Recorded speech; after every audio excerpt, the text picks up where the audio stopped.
Now, I want to talk about the millennial generation. You know, the ones who can't decide whether they're male, female, or a fucking starfish. And they need a safe space every time they hear something they don't like.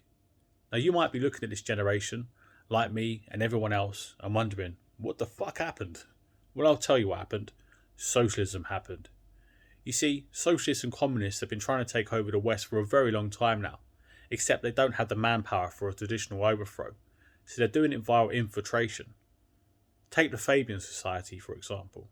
For those of you who don't know, the Fabian Society is a socialist organisation that wished to bring about socialism via gradualist and reformist efforts rather than through a revolutionary overthrow.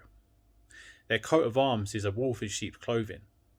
You see, what they do is they get themselves into positions of power and they make subtle changes to start with, things you wouldn't really take notice of. They do a little bit here, a little bit there, and before you know it, we're balls deep in socialism. Now, you may have already noticed, but these socialists have infiltrated all of our institutions, whether it's the government itself, local government, the police, sports, media, and even Christianity. Whether it's professional, religious, or educational, they have control. Education being key here. You see, what they're doing is they're infecting the minds of the young, and they're teaching them victimhood mentality, so the kids don't know how to stand up for themselves. They don't know how to defend themselves. Every time they hear something they don't like, they need a safe space. But we know in reality there is no safe space. You can't go to a safe space in reality. If there's a problem, you have to tackle it head on. But that's what they're teaching the kids. They're teaching the kids that there are 500 different genders. They're confusing them. They're telling them that a man can be a woman and vice versa.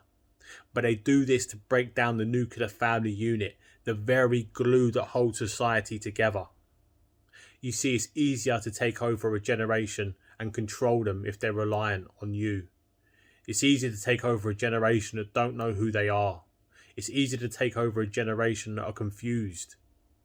It's easier to take over a generation of simps than it is to take over a generation of alpha males. That's why they're doing it.